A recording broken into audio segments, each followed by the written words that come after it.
EDIFY means to enlighten, encourage, and uplift individuals, intellectually, morally, and spiritually. That's exactly what our EDIFY podcast guests do, as they share practical wisdom on living our faith in public. I'm Mary Fiorito. Thank you for joining us today. Welcome to the EDIFY Podcast. Our guest today is Theresa Brennan. Theresa is an attorney and the president and executive director of the Right to Life League, which stands up against pro-abortion legislation and also assists pro-life clinics, centers, and maternity homes throughout the state of California. Welcome, Theresa. Thank you for being with us today. Thank you so much, Mary. Such a joy to meet you. So tell us, this is the big moment we've all been waiting for and working towards, the overturning of Roe versus Wade. How did you get involved in the pro-life movement? Yeah, so right now at this moment, really so much to celebrate about the pro-life movement. So I'll tell you, it's a very interesting story. California in 1967 had put forth the Bielenson bill, which was one of the very first therapeutic abortion bills in the entire nation.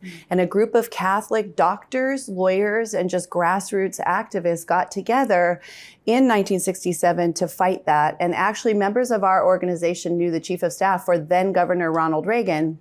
They went up and lobbied him and said, listen, this is the reality of abortion. This is not a bill that you want to sign. And they wound up speaking to him. My grandmother was one of them, several other very interested Catholics. He was so interested in it. And at the time, if you think about it, we didn't have the science that we have now. Right. And people did not understand the issue of abortion. So he listened, but he said, I've already agreed to sign this. And I know this was one of his biggest regrets throughout his presidency, was signing the Bielenson bill in California. And he said, he was not going to sign a pro-abortion bill now that he knew about it. And he never actually did. Mm-hmm.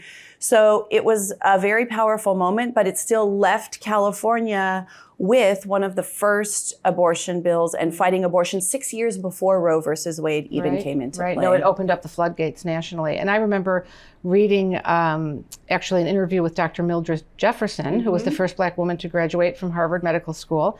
And she was on some PBS show, and Reagan happened to be watching it. And she was debating someone on abortion, and he heard her, and she still had, this letter that he wrote to her saying, had I heard the information you presented before this bill was put on my desk and I'd agreed to sign it, I wouldn't have signed it. You have changed my mind on abortion. So she is, that influence that she had, again, just by being present in the public square and sharing. This is why, at EDIFY, we do these sorts of things, because you never know who the Lord's going to lead to click on a podcast or to watch a video or something. So it's terrific that you're out there trying to bring that information to the public. And I have to say, the beauty of the movement now is that we've sort of come full circle, right? When Roe versus Wade was enacted and there was this, purported constitutional right to an abortion, grassroots movements, dissipated to some extent because people didn't feel that they could make the impact of one-on-one conversations. Now we've come full circle. With Dobbs and the overturn of Roe versus Wade, grassroots impact is one of the most important things that people can do. In Southern California, a school district was going to allow Planned Parenthood to come in and put a healthcare center in their high school. And couple hundred parents got together and said, hey, we don't want this, and fought the school board, and the school board voted not to put the Planned Parenthood in. Praise God, that's great. Empowered parents can do so much. And, I think the abortion industry is going to be pushing everywhere they can. If you give them an inch, they will take a mile. They absolutely will. And the goal is unfettered abortion for all 9 months for any reason whatsoever, all paid for by taxpayers, right? I think that's the ultimate goal. But so what, just as a pro-life advocate, what do you find the arguments that the other side is using now that Roe's gone? What are the arguments that they're using to try to influence the American people right now? There's so much fear-mongering going on, that this is going to overturn all kinds of other constitutional laws, that there's implications much broader than just abortion. Again, that women are going to have back alley abortions, when the fact is states like California are going to fly women in. Companies are paying for their employees to go fly around the country and get an abortion. And I think a lot of people don't understand. Planned Planned Parenthood is definitely losing their market share because of the abortion pill and the decrease in abortion overall. So they've sort of branched out into transgender services. And one of the main issues now, especially in California, is that parents do not have the right to know, even if a 12-year-old is going to do some kind of transitioning to transgender. So they've sort of expanded their services, and it is becoming, an even broader issue that we need to fight Planned Parenthood and many of these legislations on. And California has over 20 bills right now going through the legislature to make our state a sanctuary state for abortion. Yeah, and I live in Illinois, and of course we've become a sanctuary state. I'm using quotation marks around that phrase because every single state that borders us has parental involvement laws, has no taxpayer funding of abortion, would have more reasonable restrictions on the procedure, and in the last 4 years, even during the pandemic, Planned Parenthood and another private abortion clinic have built mega centers at the Wisconsin, Indiana, Missouri, Kentucky borders. And so we already know that women are traveling across straight lines to do that, but also we're the only state in the nation to repeal a parental involvement law. So now we have no parental informed consent, no parental notification whatsoever, and so, which really opens up the door to sex trafficking of minors, girls. Oh, it's horrendous. And we have tried twice to get parental notification in California, and we cannot get it So passed. you don't have it? None. You don't have notification? No, we've tried several times, Wow. not for transgender, 12 and over. Oh, you mean abortion, for sex change? Yeah. And for abortion. Oh, yeah, wow. No. And we tried twice to get ballot measures on it, and we cannot get it passed. And we now have Proposition 1 coming up on the ballot this fall, which is going to enshrine the right to privacy, not just for abortion, but for all reproductive services in the California Constitution, which by case law has already been instituted in the state of California. It is a constitutional right to abortion in California, but they're expanding it exponentially. So that's kind of something in response to the upcoming, what they anticipated was going to be the overturn of Roe versus Wade. They pre-planned it. Leading up to it. Well, tell me about this Assembly Bill 2223. There's quite a bit of controversy, and it seems to have even divided pro-life groups. So to some extent, AB 2223 has divided pro-life groups, and there is a certain amount of controversy. It really is an infanticide bill. So in California, existing law defines perinatal as the point up to 28 days post-birth. That's California. And then across the nation, there's differing laws. Okay. And AB 2223 does a couple of things, but one of them says is you have a total right to privacy if you're a mother, civil and criminal immunity completely for all of your reproductive choices, including perinatal death for causes that happen in utero. And that term, causes that happen in utero, has never been defined by case law, is not defined in the statute, could be anything. Pregnancy is a cause in utero. Down syndrome is a cause in utero. So many things. But the bill goes even further. It's so extensive. Not only does it protect the mother from all civil and criminal immunity, anyone who helps the mother. So the second Part B of that statute says, if I illegally obtain abortion pills and I give them to you and you use them illegally, I can have no civil and criminal liability whatsoever. It's total immunity. And if the sheriff's department even threatens to investigate you or threatens to investigate me, they will automatically be subject to a $25,000 penalty, attorney's fees, and punitive damages. So then why is it that some pro-life groups aren't supporting opposition to this bill? So all of the pro-life groups in California are opposed to this. I will tell you this, the bishops in the state of California, the California Catholic Conference, negotiated with the author. Originally, the bill had perinatal death, and there was not that due to causes in utero. So they negotiated with the author, Buffy Wicks, and she added the for causes due to in utero. Every pro-life attorney that I know in the state of California is still adamantly opposed to this bill. But because of that, the California Catholic Conference has gone neutral on really what's one of the most egregious abortion bills in the state of California. And it's hard for us because we go up and we testify on these bills. I have an attorney. We are Catholic mother of 7, Susan Arnall, myself, Catholic mother of 5. And we go up and we testify on these bills. And the author of a committee or the head of the committee will say, well, the Catholic Conference went neutral on this bill, so it's fine, right? The Catholic Church isn't opposed to it, so what's your problem? So it is, that is the controversy related to that. And I know, not only our organization, but Mary Short from California Right to Life wrote a fantastic article for LifeSite News about this issue. Okay. And I think it's important. Again, when Roe versus Wade was in place, I think to some extent it felt like the issue of abortion was one of many issues. Sure, there's nothing much we can do to end abortion in our individual state. So vote your conscience and think about it. That is no longer the case. At this point, everything we do, every vote we cast matters, and we have to vote pro-life. Right. And so many lives literally depend upon it, and not only the unborn child, but also, the mother. Yeah.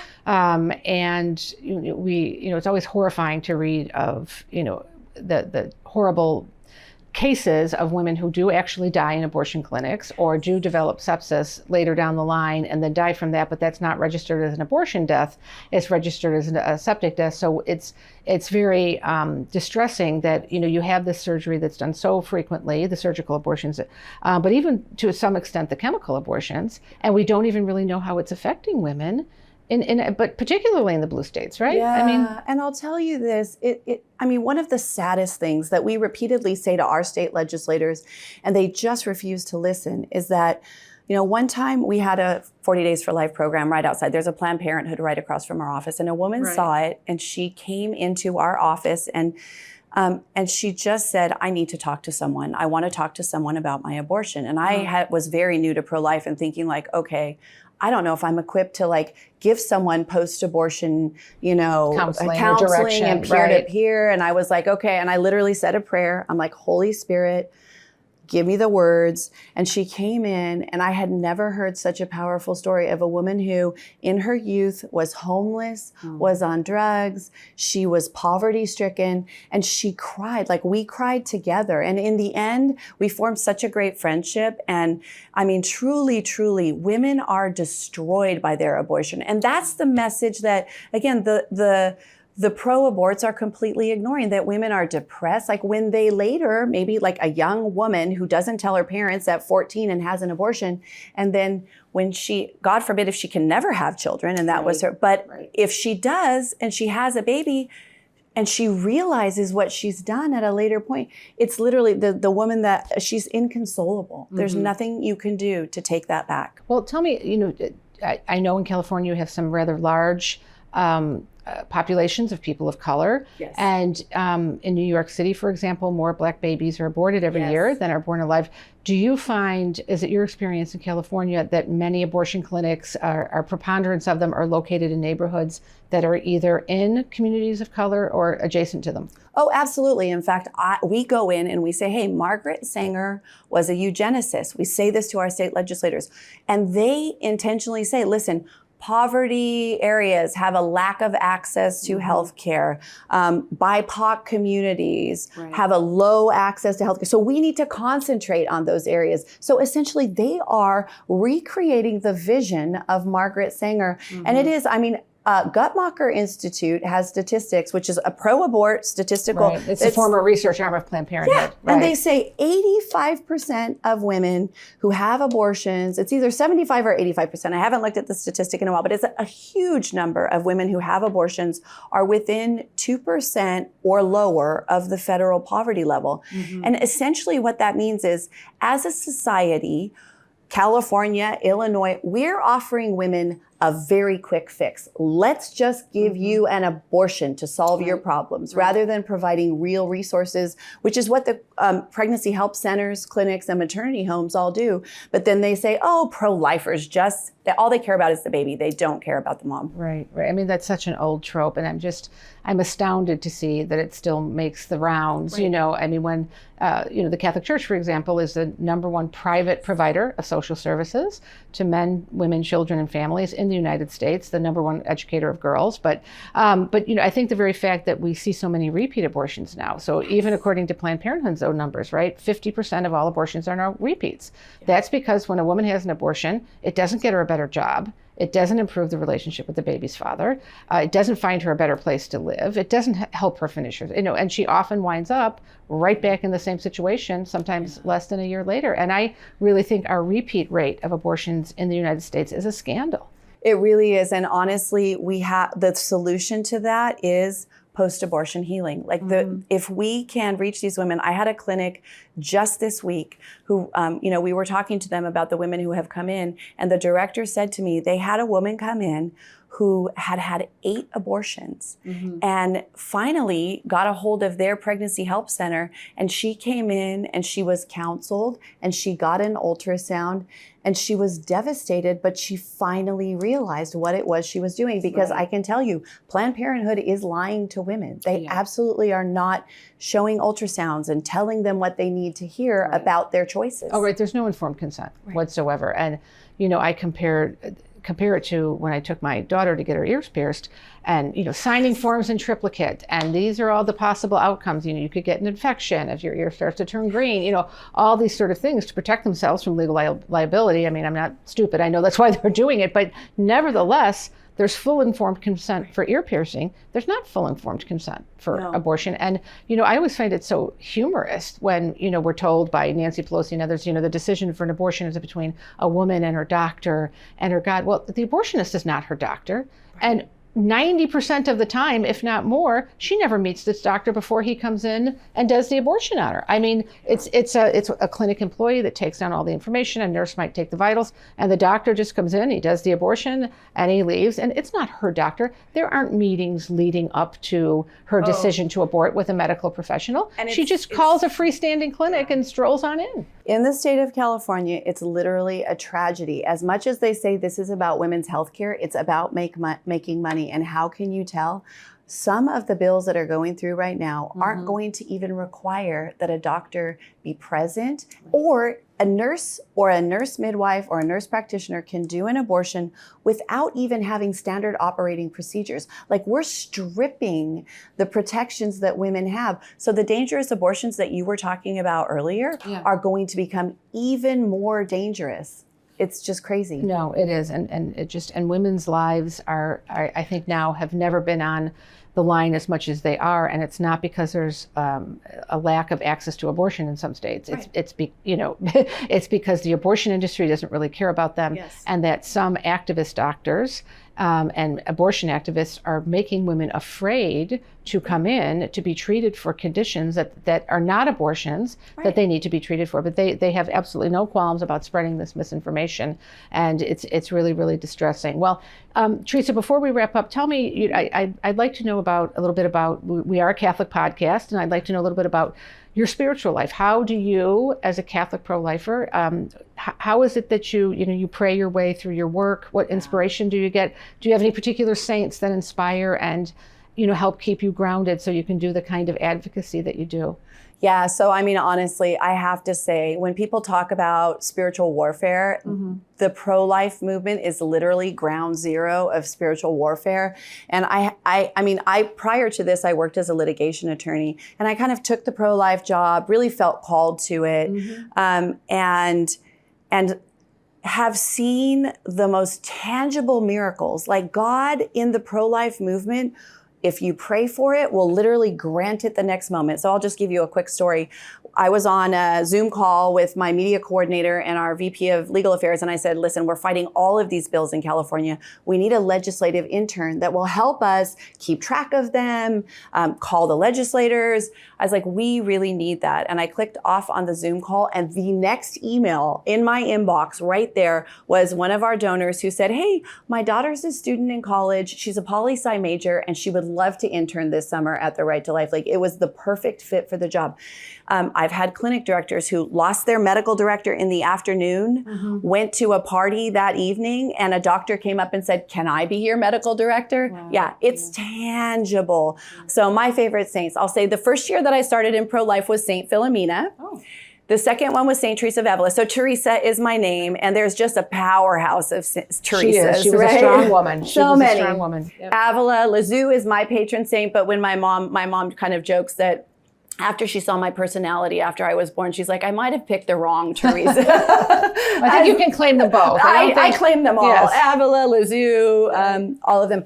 And then this year, because of the victory that we've had, it's really Mary and particularly Our Lady of the Rosary and the Feast of Lepanto and the huge Christian victory. So much. Yeah. Prayer cannot be underestimated. We had a girl who was pregnant and went to a Planned Parenthood. The day that she went to Planned Parenthood, she didn't know it, but her dad was praying in front of a Planned Parenthood in another city. Wow. And when he came home that night, he said to her, you won't believe what I was doing. I was at a Planned Parenthood and I was praying, that the women would choose not to have an abortion. And she started crying. We had her speak at our gala last year. Wow. And she said, I cried and said, Dad, I was at a Planned Parenthood for an appointment to abort your grandchild. Like he prayed her out of an abortion. Oh, praise God. Yeah. So prayer, do not underestimate the power of prayer. Well, I tell this on myself, although I'm embarrassed by it now. Father Rocky Hoffman, who's the executive director of Relevant Radio, which is the Catholic national radio station, they have for several years now been doing this. It started out as 1 million memorare campaign to end abortion. Then they did the 1 million, then became the 2 million. I think we're at 4 million memoraries. And I was at a talk. He's a priest from Chicago, so I was at a talk that he was giving, and someone asked him a question about abortion, and he said, well, we're doing this memorare campaign on Relevant Radio, and that is going to move the needle. And I thought, oh, that's so nice, Father. That's really sweet that you think that, And now I'm ashamed to say that I doubted him, because he was absolutely right. And you think of all, your rosary ladies at your parish after your 7 a.m. mass, staying to pray the rosary to end abortion. Yes. All those prayers cumulatively. They all, my husband kind of likened it to like a Jenga game. He said, we just had to pull out the one block and the house of cards fell. And I think, because no one would have thought this a year ago, but when the Lord wanted to move, when it was the right time, the Lord moved. So, and that's what's going to happen too. Illinois, California, we're going to win. From your lips to God's ears, as they say. But Theresa, thank you for everything you do to edify people in the state of California, and thank you for edifying our listeners today. It's been a pleasure to have you. Thank you, Mary. Thank you for listening. To make it easier for you to listen to future EDIFY Podcast episodes, please make sure you subscribe over at Apple Podcasts, Spotify, or wherever you listen to your favorite podcasts. Thank you.